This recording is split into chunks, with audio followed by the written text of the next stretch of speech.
Vous informer est un devoir, mesdames et messieurs, prenons tout de suite les titres de ce journal.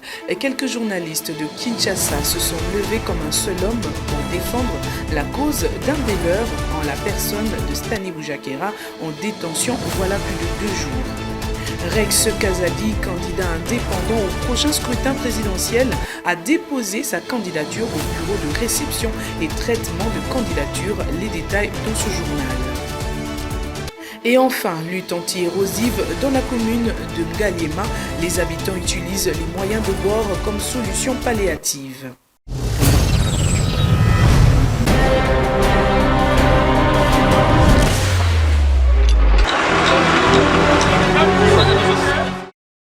Mesdames et messieurs, bienvenue à cette édition du journal Affaires Stani Boujakera. Une délégation des journalistes est allée solliciter l'implication du ministre de la Communication et des Médias, Patrick Mouyaya, afin qu'il use de tout son pouvoir pour la libération de ce journaliste d'actualité.cd. Les plaidoyers se poursuivent à différents niveaux en dépit du transfert de celui-ci au parquet près le tribunal de grande instance de Kinshasa-Gombe.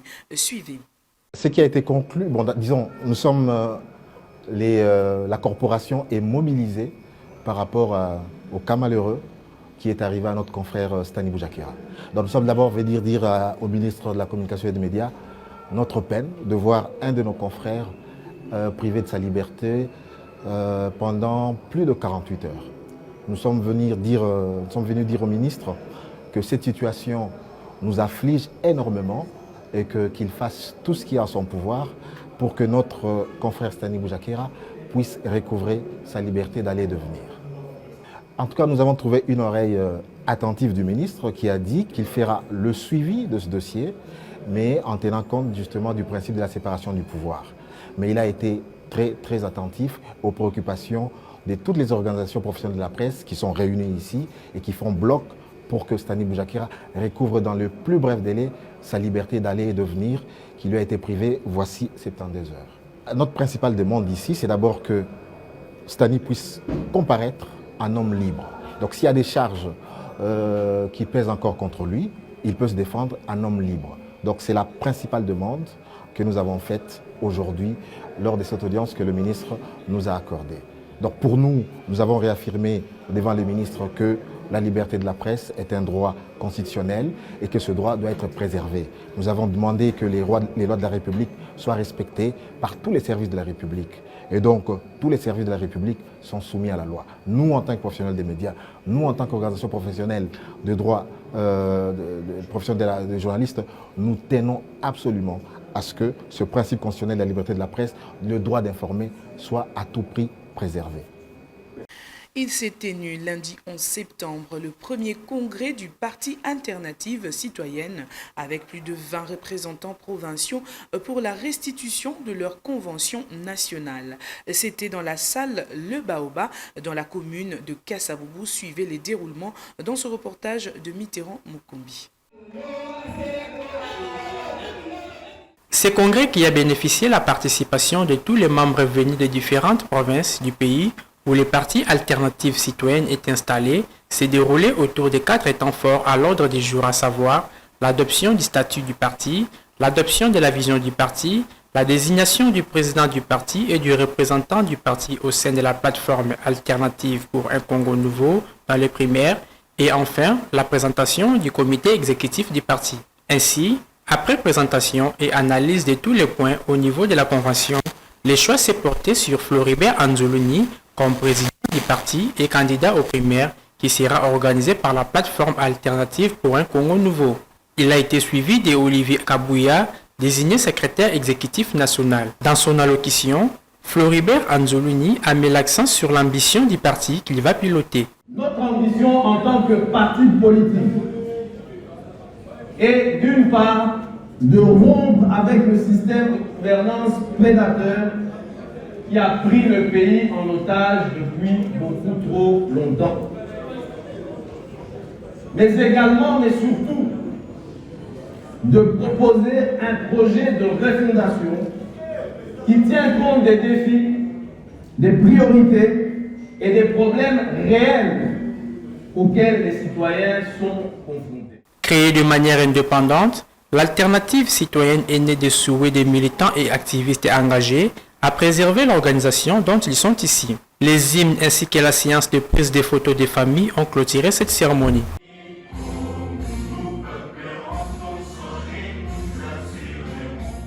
La Commission électorale nationale indépendante CENI a reçu le dossier de candidature pour l'élection présidentielle du 20 décembre 2023 du candidat indépendant Rex Kazadi ce 9 septembre au bureau de réception et traitement de candidature au siège de la centrale électorale dans la commune de la Gombe. Jean-Luc Chibangou pour ce reportage. Lors de sa sortie du bureau des réceptions et des traitements des candidatures, après s'être plié à cet exercice, les premiers candidats indépendants à la course au Palais de la Nation n'a pas manqué de mots. La suite de mon dossier. En fait, il y avait certaines choses qui manquaient, certaines choses dont la CENI voulait être sûre. Donc je suis venu ici pour terminer et finaliser mon dossier. C'est ce qui s'est passé cet après-midi. Je l'ai déposé samedi, mais aujourd'hui, effectivement, ils l'ont validé complètement. Ça m'a permis aussi de pouvoir voir le travail de la CENI, de pouvoir voir un petit peu aussi le sérieux, parce qu'ils sont très pointueux, très méticuleux. Et bon, je suis quand même content d'avoir fait ce petit chemin jusqu'au bout. Moi, je dis quelque chose. Nous avons la possibilité aujourd'hui de nous exprimer. Je n'ai pas été discriminé, j'ai eu la possibilité de déposer. Aujourd'hui, je suis candidat. Donc je veux convaincre les Congolais pour qu'ils votent pour moi. Ceux qui ne veulent pas jouer le jeu ou ceux qui boycottent, ça les regarde.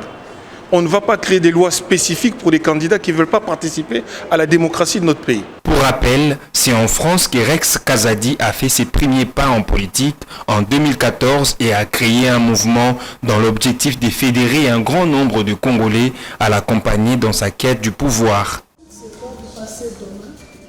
Toujours dans le même chapitre, la gouverneure intérimaire Julie Kalenga Kabongo a reçu en audience le lundi 11 septembre une délégation de la Commission électorale nationale indépendante CENI conduite par son rapporteur adjoint Paul Moïndo Moulemberi. Ce dernier a annoncé à l'autorité provinciale les deux objectifs de sa mission. Priscille Kabouya pour ce commentaire.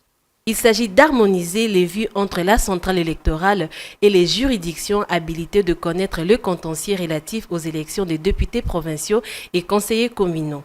Selon le rapporteur adjoint de la CENI, les échanges avec le chef de l'exécution provinciale ont porté sur l'accompagnement de la province, notamment en ce qui concerne la sécurisation de l'atelier d'harmonisation entre la centrale électorale, la cour d'appel et les tribunaux de grande instance pour la gestion de contentieux issus du dépôt de candidature aux élections des députés provinciaux et conseillers communaux, ainsi que le lancement du test pratique sur ordinateur pour le recrutement de différentes catégories du personnel. Les rapporteurs de la CENI a déclaré que la première activité qui sera organisée ici et que la CENI va faire, c'est avoir un cadre d'échange entre la Commission électorale nationale indépendante et le corps de magistrats.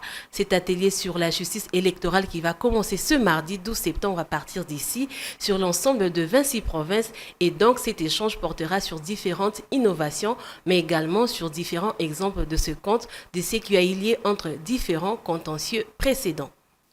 Autre chose à présent, le journaliste congolais Francis Ochidi dénonce l'inexistence de la volonté politique pour le développement de la province du Sankuru et invite l'ouverture d'une enquête par l'inspection générale des finances. Objectif ici, connaître ce qui bloquerait le développement de cette province et l'évolution des travaux du projet de développement local de 145 territoires à Lusambo. Il est intervenu dans l'émission Débat 24+, avec Henri Nguindou. Je voudrais ici, si au niveau de la présidence, au niveau du gouvernement national, il y a de l'argent, il y a des fonds qui ont été débloqués pour les Sankuru et que rien n'est fait sur le terrain, il y a un service, il y a l'IGF qui est là. Moi, je sollicite de manière vraiment officielle, à travers, je profite de ce micro de C24 pour faire appel aux services habilités. Par exemple, l'UGF a diligenté au moins des enquêtes pour qu'on découvre si jamais le gouvernement national avait débloqué de fonds pour l'intérêt de cette population, la construction des écoles, des hôpitaux, et que sur le terrain, il n'y a que des individus qui bénéficient de ces fonds-là. Il faudrait que l'IGF fasse son travail pour en faire que le chef de l'État trouve au moins les discours à présenter au Sankourois, par exemple, et dire au Sankourois, voilà, j'avais donné ça, j'avais débloqué ça, mais par la mauvaise volonté de vos politiciens, et vos propres fils et filles, ils ont bouffé de l'argent et rien n'est fait sur le terrain. Dans ce sens-là, le chef peut trouver un mot à dire à la population. Merci. Le vice-premier ministre, ministre de l'Intérieur, Sécurité et Affaires coutumières, Peter Kazadi, a procédé à l'inauguration samedi 9 septembre du centre sportif de judo construit au sein du commissariat général de la police à Kinshasa. La cérémonie s'est déroulée en présence de l'ambassadeur du Japon en RDC, du ministre congolais des Sports François-Claude Kaboulot, du président de la Fédération de volleyball du Congo, Christian Matata, ainsi que du directeur national de 9e jeu de la francophonie Isidore Kwanja Ngiembo. C'est un reportage de Jennifer Balouti. Ces gymnases de la police nationale congolaise abritant désormais le centre sportif de judo a été inauguré le week-end dernier à Kinshasa par le vice-premier ministre, ministre de l'Intérieur Peter Kazadi, qui lors de sa prise de parole a déclaré que ce centre a été le fruit de la coopération japonaise à travers son agence JICA, témoignage d'une politique d'ouverture diplomatique qui a conduit à la dynamisation de la coopération avec les partenaires historiques de la RDC, impulsé par le chef de l'État depuis son arrivée à la tête du pays. Convié à cette cérémonie, le directeur national de 9e jeu de la francophonie, Isidore Kwanza Ngiembo, a salué l'inauguration de ces gymnases qui a servi pendant le jeu de la francophonie. Parce que nous avions vraiment s'en servir les jeux et tout. Parce que les travaux n'avançaient pas beaucoup. Et à chaque fois qu'on posait la question, on a informé avec ces gymnases pour les médicaments. Aujourd'hui, là, je suis très heureux et j'espère que le pays va en bénéficier. Parce que même là, nous sommes campés français pour le basketball. Donc, on peut organiser une compétition africaine et on a plus déjà les Il a plaidé pour le maintien de tous ces ouvrages construits pour permettre au pays d'organiser prochainement des grandes activités sportives qui manquaient faute d'infrastructures adéquates. Signalant que cet édifice, dont les travaux ont débuté depuis plus de 2 ans, est bâti sur une superficie de 1 386 m² selon les normes de standards internationaux et comprend une arène omnisport, une salle de fitness, la banderie, une salle médicale, 4 vestiaires et plusieurs autres bureaux de parking modernes. Parlons santé publique suite à l'évolution et la modernisation de la société, bien plus encore à l'utilisation des outils des nouvelles technologies d'information et de la communication. La plupart des utilisateurs ont des douleurs aux yeux et portent des lunettes médicales. À côté de ces outils s'ajoutent le soleil et la poussière. De ce fait, Priscille Kabouya a recueilli quelques réactions sur cette problématique d'un des plus importants organes du corps humain. Suivez. Bon, avant sans lunettes, ça me faisait très mal, mais après avoir pris mes verres, je sens que ça me dérange plus. Et je me sens à l'aise avec ça quand j'utilise mon phone, ou bien que ça soit l'ordinateur, ou bien que je regarde la télé. Je ne sens plus aucune douleur, donc après avoir mis mes verres. Non, je réduis cette façon d'utiliser les écrans. Je n'utilise plus comme j'utilisais auparavant, 18 heures. Pendant 18 heures, maintenant j'utilise pendant 4 heures, j'éteins. Je fais autre chose et puis je reviens sur mon téléphone. Je suis pas maladie, na belle ramé sauté, na compte aspect et puis na moi dans ce sens-là. Parfois, nous avons noir, si nous matanga, nous comme un système makine. Au betika radio matanga. En tout cas, j'ai un portable dans la machine pe na bureau, mais na mi pe sa discipline ngo. Devant même machine nangai na réduisaka éclairage. Même téléphone, bon, nous avons adapté. Ce qu'on a lumière, on a un moment où il y a un régler la lumière, mais souvent, dans ça, on a un moment où on n'est pas je suis encore jeune. Donc, je suis informaticien. Je vais passer beaucoup de temps devant la machine, l'ordinateur, sans le verre. Donc, après quelques années, j'avais des maux aux yeux et puis des fois, les larmes coulaient. Voilà. Donc j'étais allé voir un ophtalmologue, il m'avait conseillé de mettre les verres. Dans la province de Lomami, une pluie violente s'est abattue le week-end dernier au territoire de Lubao, causant des dégâts matériels considérables. Les toitures des maisons, églises et bâtiments publics ont été emportées, faisant des dizaines de familles des sans-abri. Même tableau dressé au territoire vert de Ngandajika, où certains malades internés dans des centres de santé ont été obligés de sortir précocement. Suivez le point avec Sylvain Fizemou. D'importants dégâts matériels ont été enregistrés lors d'une pluie qui s'est abattue dans la soirée du samedi 9 septembre 2023 sur l'étendue de la cité de Lubao, chef-lieu du territoire portant le même nom. Nous sommes dans la province de Lomami. Des arbres déracinés, des toitures de maisons résidentielles, églises et bâtiments publics emportés par un vent violent qui a accompagné cette pluie. Bref, plusieurs dégâts collatéraux enregistrés. Renseignent nos sources sur place. Les sources officielles à Lubao ont dit que le bilan provisoire fait état de 15 toitures de maisons résidentielles emportées, 4 églises et boutiques, un centre de santé et 10 maisons écroulées. 5 arbres déracinés ainsi que 2 femmes atteintes par la foudre ont été réanimées et récupérées. La population du coin crie au secours et demande aux autorités compétentes d'agir pour que ces citoyens puissent trouver des abris. Même scénario au territoire d'Ngandajika. Nous sommes toujours dans la province de Lomami. Après le passage de la pluie, dans la nuit du jeudi au vendredi 8 septembre, plusieurs maisons se sont écroulées et des toitures emportées. Parmi les constructions ciblées par ces catastrophes, il y a le centre de santé maternité Ngandajika central. Des nourrissons ont été déplacés sous forte pluie, selon l'infirmière titulaire de cette structure sanitaire. Il y avait une matrone qui était au centre de Kaka. Elle a vu que ça ne va pas. Elle a essayé d'ouvrir de l'autre côté à la salle de consultation pour prendre et les bébés et leur maman, les transférer dans un autre bâtiment. À quelques mètres de là, une maison en matériaux durables a été dévastée. Toute la famille tirée des décombres et internée à l'hôpital. Témoignage d'une voisine.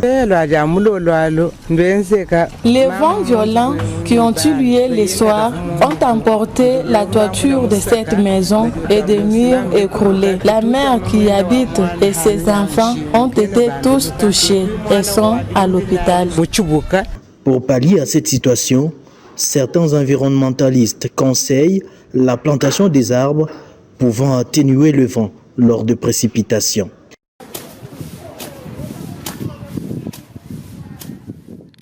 Restons sur la page catastrophe naturelle, mais à Kinshasa, la population habitant le quartier Mbangu dans la commune de Ngaliema s'approprie la lutte pour arrêter l'avancée de l'érosion qui écume cette agglomération. Étant donné que les moyens de bord mis en jeu sont limités, ces habitants lancent un SOS aux autorités compétentes afin de sauver des vies humaines. Suivez ce récit des faits avec Basile Mouya. Cette érosion date de plusieurs décennies. Elle est causée par les glissements de terrain et a réussi à engloutir des maisons d'habitation par centaines.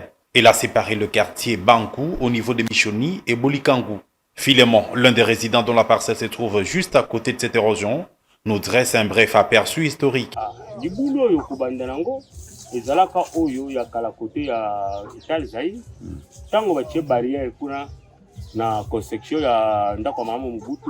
ebeti kano kote oyo eza na normali ebota matite kendaka te kuna ezoko menace ndenge ezo menace ebandi kokota tina baveni bapeti ya veni oyo ebandi kobuka na bandako ya kitoko ebandi kobuka biso mpona libulu oyo tozokotalela bakonzi puiske soki otali entraine biso eza pasi soki olongwa o po kita na moto kuna eza pasi. Ayant pris conscience du déguerpissement forcé auquel sont exposés les riverains, la jeunesse s'est approprié la lutte anti-érosive. Trouvé en pleine évacuation d'un collecteur d'eau, Zoubi, l'un des jeunes, explique.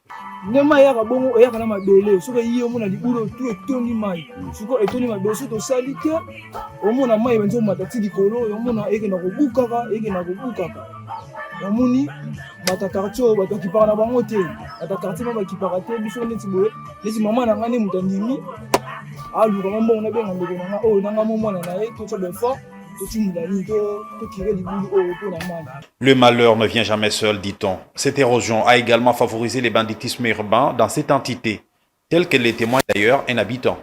Bagarso, couper, peut battre les biso, bana oyo, balugere biso solution, ceux qui vont bango batinda bango, wapi ceux qui armés, bino bobengi bango bakuluna mais, ngandenge na yobeli politique, bazaba kuluna te bazaba armée rouge.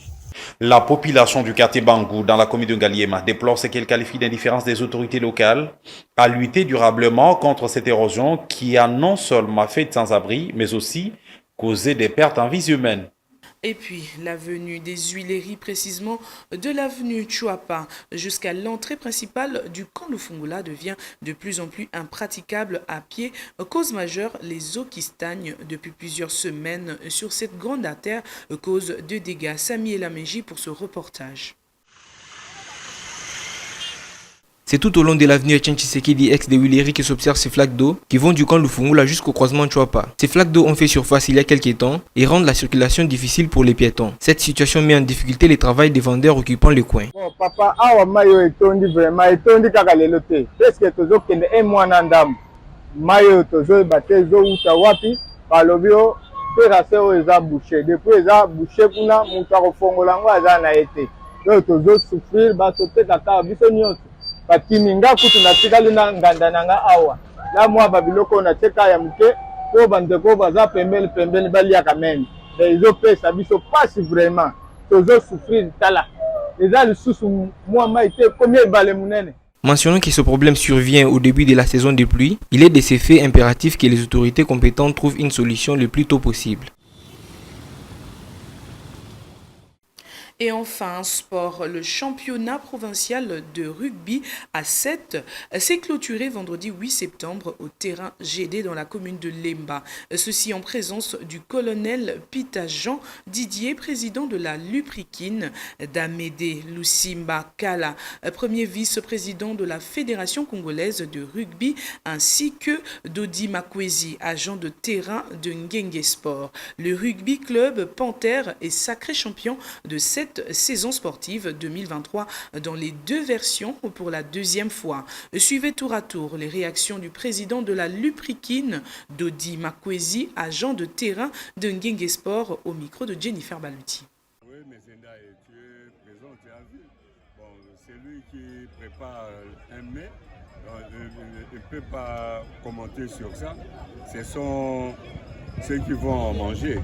Donc j'ai préparé, j'ai mis sur la table comme un bon cuisinier, comme un cuisinier ou bien un pâtissier, quoi. Bon, je crois que c'est à vous de juger ce que nous avons fait, là où nous étions, et puis là où nous sommes arrivés avec le rugby au niveau de la Ligue de Kinshasa. C'est à vous de juger. Satisfait de ce tournoi expérimental de rugby à 7? Eh bien oui, bon, de ma part, je dirais que je suis satisfait, mais nous avons encore le chemin à faire pour que les enfants se retrouvent en tout, mais je crois que c'est déjà bien, quoi. Président, comment avez-vous évalué le niveau des athlètes? Oui, il y avait les dames et le monsieur. Bon, les messieurs sont compétitifs, mais les dames, nous avons encore du travail à faire. Comme nous avons recommencé l'équipe, nous avons des jeunes talents que nous devons encadrer avec le soutien évidemment du gouvernement, pourvu qu'il nous donne des moyens. S'il y a des moyens, on peut avoir des bonnes équipes de rugby à Kinshasa et pourquoi pas dans le pays. Voilà, alors vous avez eu l'accompagnement de Ngenge, vous voulez dire quoi? Oui, en tout cas, c'était chouette. Ngenge était avec nous. Nous avons commencé l'aventure et nous avons terminé avec Ngenge. Comme j'avais dit au départ, c'était le 2 juillet. On était ici, au GD. J'avais dit que ça sera une attraction pour les vacances des enfants. Et ce que vous avez vu, à part la semaine de la francophonie, normalement on devait atterrir le 2, mais comme il y avait la semaine de la francophonie, nous avons atterri aujourd'hui, le 8 Septembre pour laisser la journée sabbatique pour nos vaillants léopards de football. Et à quand le championnat à 15 maintenant? Oui, c'est ça encore le problème. Championnat à 15, on se prépare. Quand maman va au marché, je ne peux pas dire que je ferai du poulet rôti ou bien je ferai des côtes de porc. On attend seulement ce qu'elle va amener pour la cuisine. Mais nous croyons qu'il y aura des bonnes...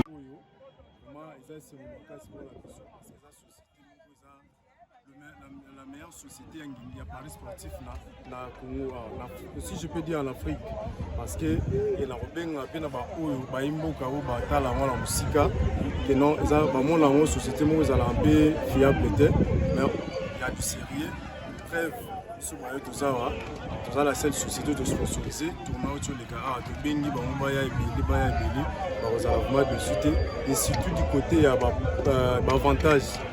Les sports, à avantage, il y a ébélé.